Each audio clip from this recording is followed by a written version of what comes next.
పశ్చిమాసియాలో దాడులు ప్రతిదాడులతో యుద్ధం భీకరంగా మారుతోంది. ఇస్లామిక్ రిపబ్లిక్కు మద్దతుగా హూతీ రెబెల్స్ దాడులు మొదలుపెట్టగా భూతల దాడుల ప్రచారం మధ్య అమెరికాకు చెందిన మెరైన్లు మధ్యప్రాచ్యానికి చేరుకోవడం ఉద్రిక్తతలను మరింత పెంచింది. ఇజ్రాయెల్, గల్ఫ్ దేశాల్లోని అమెరికా స్థావరాలపై ఇరాన్, టెహ్రాన్ సహా ఇతర ప్రాంతాల్లో ఐడిఎఫ్ దాడులు కొనసాగుతున్నాయి. అమెరికా భూతల దాడులు ప్రారంభిస్తే వారి సైన్యం పర్షియన్ గల్ఫ్ సొరచేపలకు ఆహారం అవుతారని ఇరాన్ హెచ్చరించారు. యుద్ధం మొదలైనప్పటి నుంచి ఇజ్రాయెల్, అమెరికా దాడుల్లో 216 మంది చిన్నారులు సహా 2076 మంది మృతి చెందినట్లు ఇరాన్ ఆరోగ్య మంత్రిత్వ శాఖ ప్రకటించింది.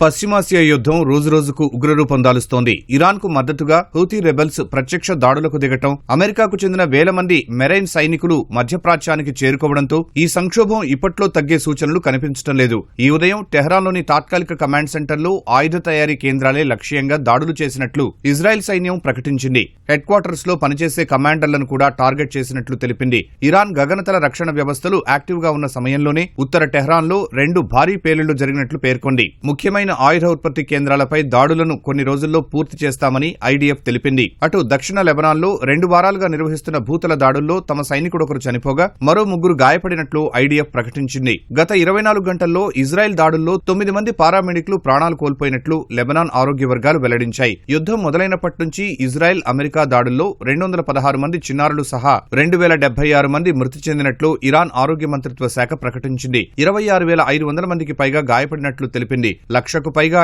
ఇళ్లు, 600 స్కూళ్లు, 336 హెల్త్ అండ్ ఎమర్జెన్సీ సెంటర్లు ధ్వంసమైనట్లు పేర్కొంది.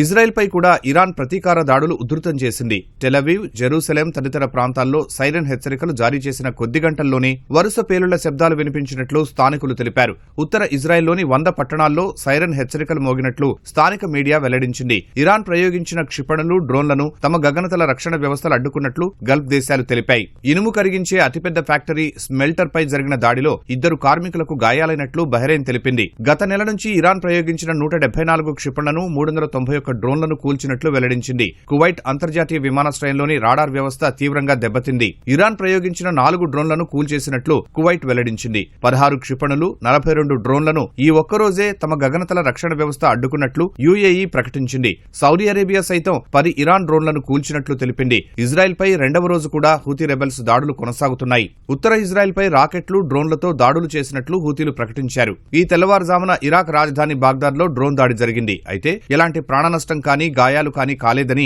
స్థానిక అధికారులు తెలిపారు. బాగ్దాద్లోని ఇతర ప్రాంతాల్లోనూ పేలుళ్ల శబ్దాలు వినిపించినట్లు చెప్పారు.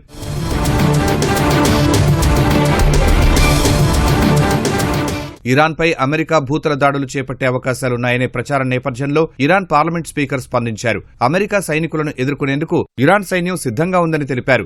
అగ్రరాజ్య దళాలు తమ భూభాగంలో అడుగుపెడితే అగ్నికి ఆహుతైపోతారని హెచ్చరించారు. అటు అమెరికా అధ్యక్షుడు డొనాల్డ్ ట్రంప్ ప్రతిపాదించిన 15 అంశాల ప్రణాళికను సైతం ఇరాన్ తిరస్కరించినట్లు ఆయన చెప్పారు. మరోవైపు ఐక్యరాజ్యసమితి అభ్యర్థన మేరకు హర్మూజ్ జలసంధి ద్వారా మానవతా సాయం, వ్యవసాయ రవాణాను అనుమతించడానికి ఇరాన్ అంగీకరించడంతో కొంత ఉపశమనం లభించింది.